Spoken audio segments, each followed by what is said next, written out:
A maid's son wanted to meet Cristiano Ronaldo. Billionaire act left everyone speechless.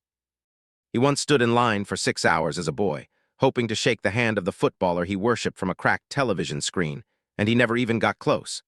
Everyone who knew that story assumed it was the most painful memory of his childhood. It wasn't. The real wound was something no one ever asked about. 20 years later, that same boy, now one of the wealthiest men in the country, did something at his own company so unusual that no one who witnessed it would ever forget it. What could make a billionaire choose to live like he had nothing? And what did that missed handshake all those years ago actually cost him? Sit back, relax, and let's dive into this story.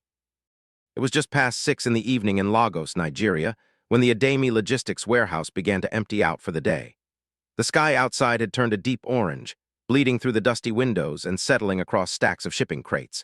Daniel Okafor stood near the loading dock, sleeves rolled to his elbows, counting inventory sheets with the quiet focus of a man who had learned long ago that even small tasks deserved full attention. The smell of diesel and cardboard hung in the air. Somewhere behind him, a forklift beeped in reverse. Fluorescent lights buzzed overhead, flickering every few seconds like they, too, were tired of the long day. Simisola Ademi, everyone called her Simi, leaned against a nearby shelf, watching him from a distance she pretended was casual. She had asked him before, more than once, where he really came from, why a man so calm and so quietly capable was content stacking boxes in a warehouse. Each time, Daniel had smiled, shrugged, and changed the subject with practiced ease. At first, Simi hadn't thought much of it. People had their reasons for privacy. But over the weeks, his deflections had begun to form a pattern too consistent to ignore, and a quiet suspicion had taken root in her chest. Tonight, without either of them fully realizing it, something in the air felt different, like a truth long buried was finally pushing its way to the surface. Daniel glanced at Simi briefly, then looked back down at his clipboard, pretending the numbers in front of him required more concentration than they actually did. Outside this warehouse, in a life almost no one here knew existed, he had built a shipping and logistics company from a single rented truck into an empire with offices in 4 countries. He had once closed a deal worth tens of millions with nothing but a steady voice and a handshake. He was, by every outside measure, formidable. But none of that mattered here in this quiet moment, because this wasn't a boardroom and this wasn't a negotiation. This was his heart, and his heart carried a memory far older than any of his achievements. He had been the son of a housemaid, raised in a single rented room behind a wealthier family's compound, and the one dream he had held onto tighter than anything else, meeting the footballer whose posters covered his bedroom wall, had been taken from him the day the ticket meant for him was quietly given to the family's own son instead. He had learned early that some doors simply weren't opened for boys like him, no matter how much they wanted in. He had promised himself then that one day the world would not get to decide what he deserved. And now, ironically, it was his own success that made him invisible to the one thing he wanted more than any of it, someone who would want him before they knew what he had. Daniel stopped walking. Simi stopped a step behind him. They were standing now in front of the small house he called home after his shifts, a narrow, single-story structure at the edge of the Age-Gunnel district, half swallowed by taller buildings on either side. The tin roof was patched in 3 different places with mismatched sheets of metal, each patch a different shade of rust. The outer walls, once painted a pale blue, had faded and cracked into a map of thin gray lines. A wooden door hung slightly off one hinge, scraping the concrete step every time it opened. A single window, covered with a torn mosquito net, let out a weak flicker of lamplight. The narrow alley beside the house was lined with buckets collecting rainwater, and a stray cat watched them both from atop a low wall. Daniel reached into his pocket, pulled out a worn key, and unlocked the door with a practiced twist. Small, forced smile, he stepped aside and said quietly, "Welcome to where I actually live." Simi didn't move right away. She stood at the threshold and let her eyes adjust to the dim room, a single bed pushed against the wall, a plastic chair, a small gas stove in the corner, a shelf with 3 books and one old photograph of a woman in a maid's uniform, smiling. The space was spare, almost empty, as though it held only what was necessary and nothing more. For a moment, Simi said nothing. Daniel watched her face carefully, and he saw 3 things move across it in quick succession, surprise first, then something softer, something that looked almost like understanding, and finally a stillness that felt heavier than either. "Is this really where you live?" she asked, her voice quiet and direct. "Yes," Daniel said. No excuses, no explanation yet, just the plain truth. Simi looked at him differently now, the easy confidence she'd always seen in him at work suddenly framed by everything this small room represented. "Is this why you never told me?" she asked. Daniel exhaled slowly. "I didn't want you to see me differently before you even knew me," he said. "I wanted you to know who I was first." Simi imagined briefly what it must have been like coming home to this every night after a long shift alone, and she felt an unexpected heaviness settle into her chest. "You should have told me," she said softly. Daniel looked down at the floor. "Did you think I would judge you for this?" she asked, gentler now but still pressing. "I was scared," he admitted. "Scared of what?" A pause stretched between them before he answered. "Scared of losing you." Simi's expression softened, but she didn't let him off entirely. "You don't get to decide what I can handle," she said, though there was warmth beneath the words. Daniel looked at her, quietly stunned. She was still standing there. She hadn't turned away. A few minutes later, Daniel remembered he'd left the gas valve on outside near the small tank behind the house. An easy, believable reason to step out for just a moment. "Give me 1 second," he said, and Simi nodded, settling onto the plastic chair to wait. Outside, he checked the valve, exhaled the tension from his shoulders, and allowed himself a small, private thought. Maybe this time would be different. When he stepped back through the door, he stopped cold. The chair was empty. The room was silent. Simi was gone. Daniel stood frozen, a wrench still in his hand, unable for a moment to draw a full breath. His eyes swept the small space once, twice, as if she might materialize from a corner he'd overlooked. Then the weight of it hit him fully, familiar and crushing. "So this is how it happens again," he whispered, the words barely audible even to himself. And then, from just outside the doorway, he heard her voice. He turned quickly. Simi was standing by the water buckets, phone flashlight in hand. "Sorry," she said. "I heard a cat and went to check it wasn't going to knock these over."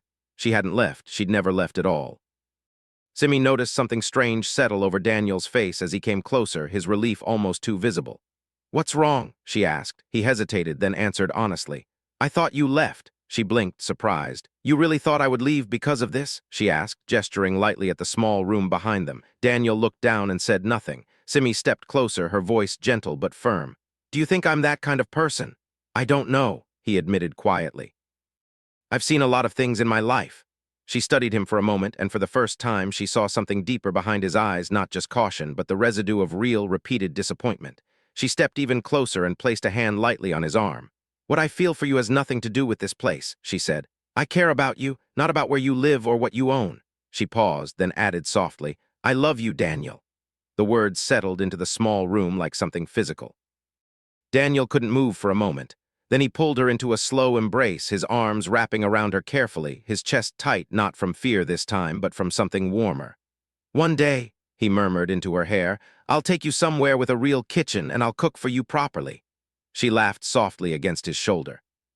They went back inside together, sharing tea from mismatched cups, talking and laughing long after the last matches of light outside had faded, neither of them noticing how much time had passed.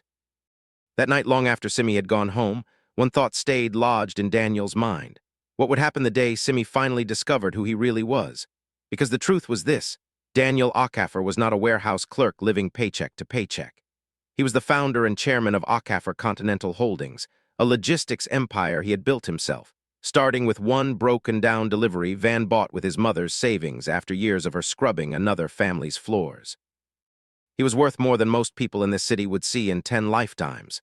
And yet here he was, night after night, pretending to be someone entirely ordinary. The choice hadn't come from vanity or games. Years earlier, a woman he'd loved had found out about his fortune before she truly knew him, and everything about her had changed overnight: her questions, her attention, even the way she looked at him. All of it suddenly filtered through what he could give her rather than who he was. It had broken something in him that took a long time to rebuild. He had sworn that the next time he let someone close, they would have to love the man in the small rented room before they ever learned about the man behind the company gates.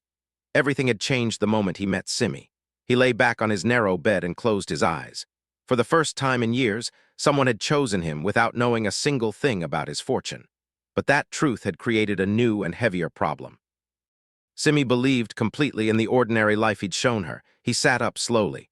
"How do I tell her now?" he murmured to the empty room. If he told her, she might feel betrayed by the deception itself. If he kept hiding it, the lie would only continue growing beneath them both. He took a long breath.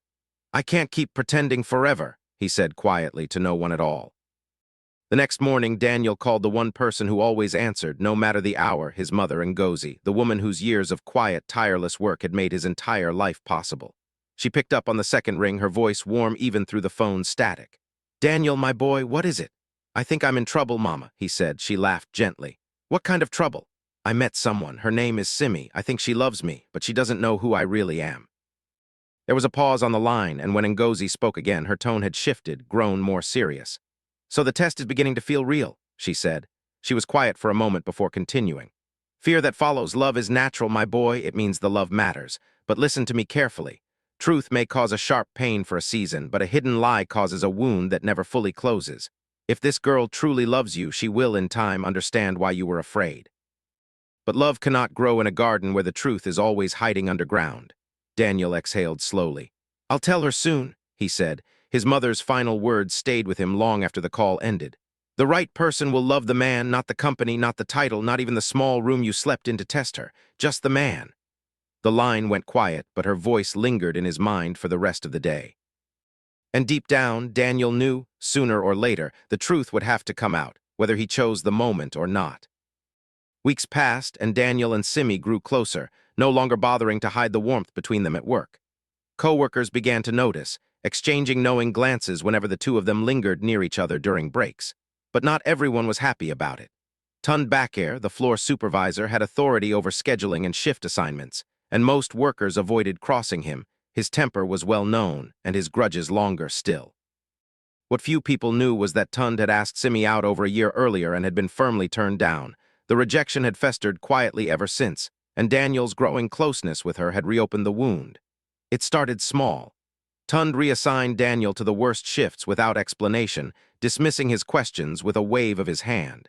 Daniel complied quietly, unwilling to create friction. Then it escalated, a public dressing down in front of the entire floor over a minor paperwork error, laced with personal insults about Daniel's background and his prospects. Daniel responded calmly, setting one clear boundary. "You can correct my work, but you will not disrespect me." Tund's jaw tightened, but he backed off for a time. The third incident came without warning. During a shift change, Tund confronted Daniel in front of a dozen co-workers, accusing him of things he hadn't done, his voice rising with every sentence until finally he shoved Daniel hard into a stack of crates and struck him across the face. The sound cracked through the warehouse. Everyone froze. Then Simi's voice cut through the silence. She stepped forward, placing herself directly between Tund and Daniel. "Touch him again," she said, her voice steady despite the fury behind it, "and I will report this to management myself." Tund tried to laugh it off, tried to dismiss her, but Simi didn't move, didn't blink, and slowly he backed down. She turned to Daniel immediately. "Are you okay?" she asked. "I'm fine," he said, but inside the secret felt heavier than it ever had. Simi had just defended a man she believed was struggling exactly as she was, and that made the weight of his hidden truth even harder to bear. That evening, Daniel couldn't stop thinking not about Tund, but about the fierce loyalty Simi had shown for someone she didn't fully know. When she came by to check on him, sitting quietly beside him on the narrow bed, he almost told her everything right then. Instead, he asked an indirect question, testing the water without diving in. "What would you do," he asked slowly, "if someone you loved was hiding something important from you?" Simi considered it for a moment. "I'd feel hurt," she said honestly, "but I think I'd want to understand why they hid it before I decided how to feel." Daniel listened, and the secret sat even heavier in his chest than before. After she left, he called his mother again, admitting quietly that he was afraid of hurting Simi with the truth. She encouraged him gently but firmly. Tell her soon before the truth finds its own way out. The next morning, Daniel woke with a new resolve. Today, he would tell her. At work, Simi noticed the change in him immediately. "You look serious today," she said. "Is everything okay?" "Yes," he said, "but there's something I need to tell you later." "We can talk at lunch," she offered. At lunch, they stepped outside together, away from the noise of the floor. Daniel took a breath. "Simi, there's something And that was when Tund appeared again, louder and angrier than before, and the confession dissolved instantly into chaos. Tund's voice rose across the loading yard, grabbing at Daniel's collar, shouting accusations that made no sense even to the people gathering to watch. Several workers stopped what they were doing, drawn by the noise. Then, cutting through the commotion, two black SUVs rolled slowly onto the company premises, tires crunching over gravel, and came to a smooth stop near the main entrance. A small team of executives stepped out first, followed by Daniel's own longtime assistant, scanning the yard with visible urgency. Several senior staff members, sensing something important was unfolding, straightened and fell quiet. The assistant spotted Daniel still pinned by Tund's grip and called out clearly across the yard, Chairman Ockhaffer, we've been trying to reach you. The board needs you for the emergency filing. The entire space went completely silent. Someone near the gate whispered, disbelieving, Chairman Ockhaffer. Tun's hand fell slowly away from Daniel's collar as the words settled over him. People began whispering immediately. How could the quiet clerk from the loading dock be the same man whose name was on the building's registration papers? Simi, standing nearby, turned slowly toward Daniel, confusion spreading across her face. What is he talking about? She asked. Daniel's heart pounded as he faced her, the truth finally arriving on its own terms, whether he was ready or not. It's true, he said quietly. I own this company, Simi. I'm the chairman. He turned then to Tund, his voice calm but carrying an authority no one on the floor had ever heard from him before. No employee in this company will be treated the way you have treated people here, including me. Tund was escorted off the premises within minutes, suspended pending review. Simi wasn't watching what happened to Tund. Her entire world had narrowed to one point, and everything around her had gone quiet in her ears. She looked at Daniel, the modest, struggling man she thought she'd come to know completely. You, she said, her voice trembling, you own all of this. Daniel couldn't look away from her. Yes, he said quietly. Simi didn't know what to feel first, confusion, then shock, and beneath both, something deeper beginning to surface, betrayal. All this time, she said slowly, her voice shaking now, you let me believe you were struggling just to survive. Daniel tried to speak. Simi, I was going to tell you. She raised a hand gently, cutting him off. Please, she said, just stop. Her eyes filled with tears she refused to let fall in front of everyone watching. You made me believe in a life that wasn't real, she said. You took away my right to choose what I was walking into. I never wanted to hurt you, Daniel said. I only wanted to know if someone could love me without all of this, the way no one ever did before. That wasn't your decision to make, she said. Silence stretched between them, heavier than anything that had passed before. I trusted you, she said finally, and the whole time you were testing me. She stepped back. I need space, she said quietly, and turned, walking away without looking back. Daniel stood frozen in the yard, unable to move. The truth had finally come out, but so had the very thing he had feared most. The days that followed were long and hollow for Daniel. Back in his real home now, a wide, quiet penthouse overlooking the lagoon, none of the comfort brought him any peace. One evening his mother came to see him, settling into the chair across from him with the same steadiness she'd carried through every hard year of his childhood. You're still thinking about her, she said, not really a question. Yes, he admitted.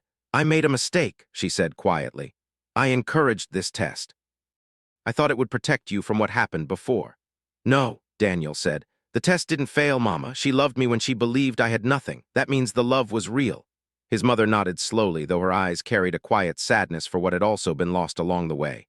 Across the city, Simi was struggling in her own way. She replayed the moment again and again, first anger, then betrayal, and then, as the days wore on, something gentler began to surface. Understanding. She remembered how Daniel had always listened when she spoke, how he'd always made her feel truly seen, how none of those small, quiet moments had ever felt like a performance. A few weeks later, a community fundraising dinner that Simi had already committed to attending long before any of this happened brought their paths back together, neither of them having arranged it. Simi walked into the dinner hall and saw Daniel standing near the far window, alone. Neither of them spoke at first. Weeks of unspoken emotion sat heavy in the space between them. The friend who had walked in with Simi quietly excused herself, leaving the two of them alone. Daniel stepped forward first. I'm sorry, he said softly. Simi looked at him, and though the anger had faded, the hurt was still visible beneath the surface. You should have trusted me, she said. I know, he replied. I thought I was protecting myself, but I only ended up hurting you instead. Simi took a slow breath. I was angry at first, she admitted. But then I started thinking about everything we actually shared. You never tried to impress me. You treated me like someone you truly cared about. Because I do care about you, Daniel said quietly. A long pause settled between them. Finally, Simi spoke. I forgive you, she said. Daniel felt something heavy lift from his shoulders, as though he'd been holding his breath for weeks. But don't you ever test my heart like that again, she added, a small, reluctant smile breaking through. Daniel smiled too, for the first time in what felt like a long while. I promise, he said. A few months later, life had changed in many visible ways, but the bond between them had only grown stronger through everything they had weathered. One evening, Daniel brought Simi to a quiet spot overlooking the Lagos Lagoon, where strings of soft lights had been hung between old palm trees and a single table sat waiting near the water's edge. Simple but warm, lit by lanterns instead of anything extravagant. After they had eaten and talked and laughed the way they always did, Daniel rose slowly from his seat and knelt in front of her. Simi looked at him, startled, her hand instinctively covering her mouth. "You loved me when you believed I had nothing," Daniel began, his voice steady despite the emotion behind it.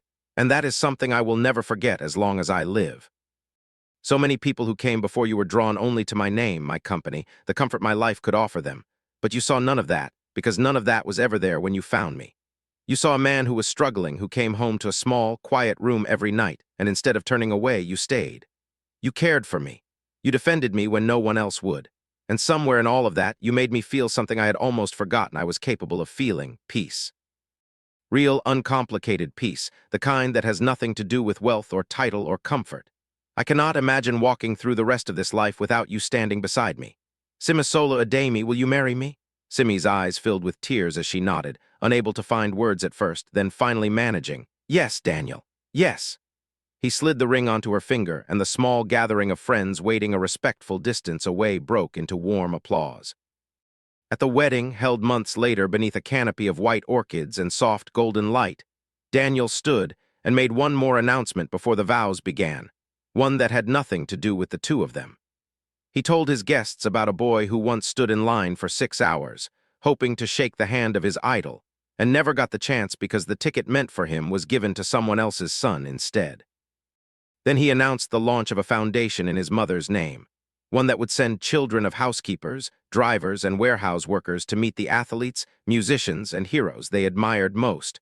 No waiting list decided by whose family had money.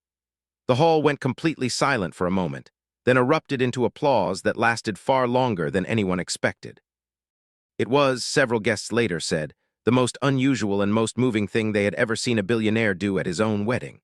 From across the room, Ngozi Okafor watched her son with quiet, tearful satisfaction.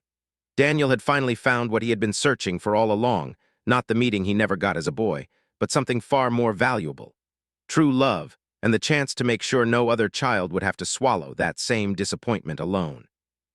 My wonderful viewers, the truest love is the one that chooses you before it ever knows what you have to offer. Here's a question worth sitting with. Was Daniel right to test Simi's love through deception, even with good intentions, or does real love require honesty from the very first moment, no matter the risk? Share your thoughts in the comments section. I would really love to read from you. A more interesting story will be coming in a few days. So make sure you subscribe and turn on the notification bell so you don't miss it. If you enjoyed this story, please like the video and share it with your friends. Thank you so much for watching.